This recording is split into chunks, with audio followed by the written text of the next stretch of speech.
Dr. Salzberg, David, is a physicist. He is smarter than I am. But truthfully, I don't know what he does. How was your day? Well, you know, I'm a physicist, so I thought about stuff. He's not only doing business for the world and for the science community, he's doing business for our show. He double checks all the science and, you know, and is also helpful in some of the jargon for us. The right paradigm-shifting reinterpretation of the universe. Loop quantum gravity better unites quantum mechanics with general relativity than does string theory. Free electron laser for my X-ray diffraction experiment. The humorous footnote where I illustrate mirror symmetry by likening it to the Flash playing tennis with himself. The locus of my identity is totally exterior to me. I'm actually a particle physicist by training, but lately I've been lured a little more into astrophysics and astronomy. And so those of us who find ourselves in this situation are called particle astrophysicists. I got a phone call from a friend of mine who's an astrophysicist now at University of Hawaii. He was asked a few questions by these people who were doing a sitcom about physicists, and they needed to find a physicist. He worked by email with us, and then once it was going to series, we realized, no, we're going to need somebody who's actually going to be able to come down and help.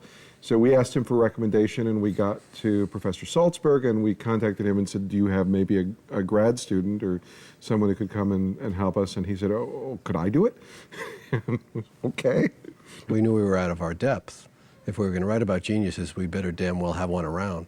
My favorite moment, though, is always when we'd get to the physics part of the script, and we'd sit there and we'd stare at the screen and trying to figure it out. And Bill would always say, we could sit here forever, Chuck. We're not going to become physicists and write this. So we had no idea what we were doing. This is the important scientific question that has to be... Could we ask David to explain this? Well, that's interesting, because if that ties into... That is renormalization going on. One of the things I always look forward to do with the show is I get the scripts from Chuck and Bill and the other writers, and often there's little brackets and it says science to come, about some new project that Leonard's working on, for example. I think you'll find my work pretty interesting. I'm attempting to replicate the dark matter signal found in sodium iodide crystals by the Italians. So no original research? No. Well, what's the point of my seeing it? I could just read the paper the Italians wrote. In those small places, I kind of have some free reign.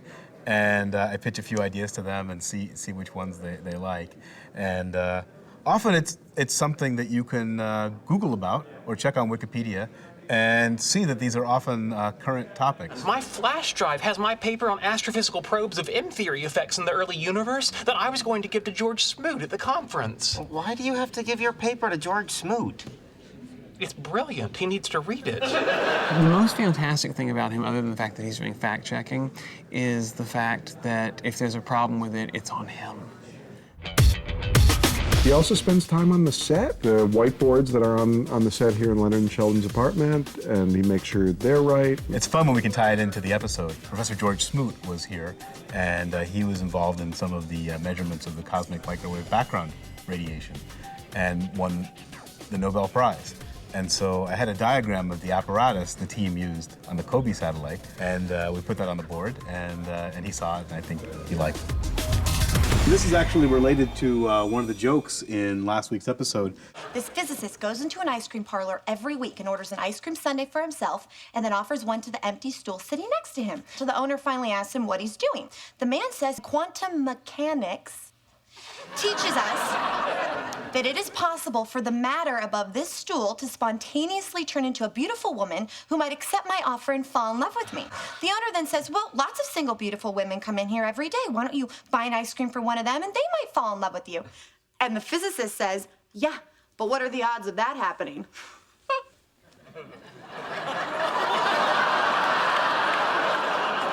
It's a little insulting, don't you think? And so we have here is the basic diagram of quantum tunneling, which would be basically what's the physics behind that joke.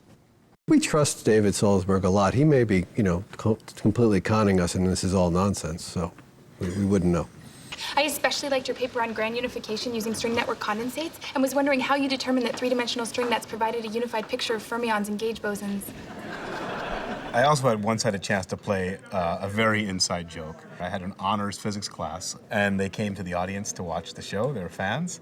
And on the whiteboards, I had the answers to the exam they just took. How would I know? I'm not even sure I get it. They are a group of people who are working to understand the fabric of the universe, the people who sort of look into the eye of God every day as a job, and what an amazing group of people they are. And we made the decision to make them physicists. Whatever small contribution I have is maybe what particular experiment they're doing that week or that season, or what particular little objects Raj might be looking at. So in the details, I get a chance to contribute. I gotta ask, why didn't you just get a license at 16 like everybody else? I was otherwise engaged. Doing what? Examining perturbative amplitudes in n equals 4 supersymmetric theories, leading to a re-examination of the ultraviolet properties of multi-loop n equals 8 supergravity using modern twist-door theory. So Sheldon is a theoretical physicist, and people like him probably best described as intellectual descendants of people like Einstein or Niels Bohr. Oh, there's my missing neutrino. You were hiding from me as an unbalanced charge, weren't you little subatomic Dickens? They're trying to make a mathematical description of everything in the universe, a small order. It takes a certain amount of arrogance to think one can do it, but there's been quite a lot of success in that field, too. Yeah, we're examining the radiation levels of photomultiplier tubes for a new dark matter detector. Sweetie, Dave was talking. Most recently, the problem that Leonard's been working on is a problem called what is the dark matter in the universe? A lot of indirect measurements show us that 90% of the universe, 90% of the mass in the universe is made of something that we don't know what it is. And so there are lots of experiments going on right now of people trying to detect what is this matter moving around in the galaxy? What is it made of? So what's your news? Remember that little planetary object I spotted beyond the Kuiper Belt? Oh, yeah, 2008 NQ sub 17. Or as I call it, Planet Bollywood. So Raj is an astronomer or an astrophysicist? Anything? Actually, I was just checking my email. And his research has him studying objects orbiting the sun, but in orbits very far from ours. And these are something that we would have called planets back in the day. But ever since Pluto was demoted, they're now called dwarf planets or something smaller. Oh, thank God you're here. What's the emergency? I got the Mars rover stuck in a ditch. Where? On a dusty highway just outside Bakersfield. Where do you think? On Mars! Howard is actually not one of the scientists. Howard is an engineer. Dr. Gabelhauser? Dr. Koothrappali. Dr. Gablehauser? Dr. Hofstadter. Dr. Gabelhauser. Dr. Cooper. Dr. Gabelhauser. Mr. Wolowitz. So of the four, he is the only one that doesn't have a PhD, which is something which they've pointed out to him, and why Sheldon called him one of the Oompa Loompas of science. A loop counter and an escape to the least objectionable activity. Howard, that's brilliant. I'm surprised you saw that. Gee, why can't Sheldon make friends? When I first got involved in the show, there was only maybe one episode out there, just the pilot. A lot of physicists that approached me were a little bit nervous, and they were a little bit afraid that physicists would be portrayed maybe as geeks with a kind of mean spirit. Anecdotal evidence suggests that in a game of rock, paper, scissors, players familiar with each other will tie 75 to 80% of the time due to the limited number of outcomes. I suggest rock, paper, scissors, lizard, Spock. And now it's completely changed. Now that it's been second season, I get nothing but positive feedback. I mean, these are smart people. These are we call them nerds because we don't get it. They're not nerds, they're geniuses who just don't process things the way that normal people do. It's fine with you if I'm not smart. Absolutely. The response has been overwhelmingly positive by the scientists who love the show, and their husbands and wives, I think, love the show even more. What do you want me to do? Smile.